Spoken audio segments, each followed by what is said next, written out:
So how did you guys do on the history test? I did pretty well. I really like history, so I studied quite a bit. I got a B-, so I'm happy about it. I'm not very good at labeling maps, though. I need to study that more. What about you? Did you do okay? Well, I failed the test. Oh no! No, it's okay. I'm just not good at history. I never remember all those dates and things. When you study, do you take notes? No. That's too much work. I might as well face facts. I'm just not very smart. What? No way! You are smart. Didn't you win the short story contest? Yeah, that's true. Maybe I'm just more creative. That's what my mom says. Hey there, young'uns. I see you're enjoying some ice cream. Hi, Mr. Clementine. We sure are. It's pretty hot outside, so we came in here to cool off. I can see that. Everything okay? Sure. I was just telling them that I'm not good at history. I didn't do well on my test. I never can remember what I read. It's so boring. Ah, I see. Well, Laney, what are you gonna do about that? What? There's nothing I can do, I guess. There's always something you can do to improve. That's right. Mr. Clementine always reminds me to not blow things out of proportion. What's that mean? Well, when you say you're not good at history, you're probably exaggerating a bit. Why else would I keep getting bad grades? I can never remember the dates or places. It's just not that interesting. I feel like giving up. Say, Laney, have you ever met Aaliya? She's our ice cream server, but she's also a top student at the high school. She just might have some very good pointers for you to improve your feelings about history. Hey, yeah, I know how you feel, Laney. I thought that I was no good at math, so I wanted to give up. Then, my sister taught me about something called grit. Grit? What's grit? Glad you asked, Brian. It changed my life. It's all about the attitude you have about learning. Grit is the key to sticking with difficult things. You gotta have grit if you want to excel. I never heard of grit. I don't think I have it. Well, that's the thing. Some people might be born with it, but generally, it's something you develop in yourself. It sounds really interesting. Tell us more about it. Happy to. I actually just wrote a paper on it for my English class. So, let me just start by saying what grit is. It's the ability to stay focused on your goals, even when it's super hard and things look impossible. It's also about overcoming challenges in order to complete your goal. This will help to build resilience, which basically means that when you experience a setback, as in getting a bad grade on a test, you don't give up. You gotta just keep going. An important part of grit is developing a growth mindset.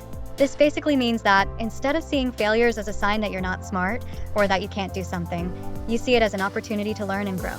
And finally, one of the coolest side benefits of having grit is that your confidence builds and you become more independent. You'll have an attitude of never, never, never give up, as Churchill admonished us. Well, that was really interesting, Aaliya. You really know your stuff. Thanks, Mr. Clementine. I wanted to understand as much as possible about grit, so I read a lot about it. I really wish I had grit. I'm still not sure how to get it or even what it would look like for me. Well, maybe I could illustrate by telling you a story. Oh, that would be great. Okay, so, do you all know the story of the tortoise and the hare? It's one of Aesop's most famous fables. Oh, yeah. We studied those in school. Right. These stories have been around for thousands of years because they paint a clear and simple picture of how to live a good life. So, in the story of the tortoise and the hare makes fun of the tortoise because he's so slow. He taunts him so much that the tortoise has finally had enough. He tells the hare, "You think I'm slow, but I can beat you in a race." The hare finds this ridiculous, so agrees to race the tortoise. "I'll blow you away," he says arrogantly. So the two get to the starting line, and as you can imagine, the hare shows off to the other animals that have gathered to watch, while the tortoise stays calm, but determined, embodying quiet grit. As the race starts, the hare takes off as fast as he can go, laughing all the way, while the tortoise just saunters along, steadily and confidently. To be honest, the other animals in the crowd think the tortoise is toast, but the tortoise knows better. He has the inner drive to keep going, even when faced with insurmountable odds.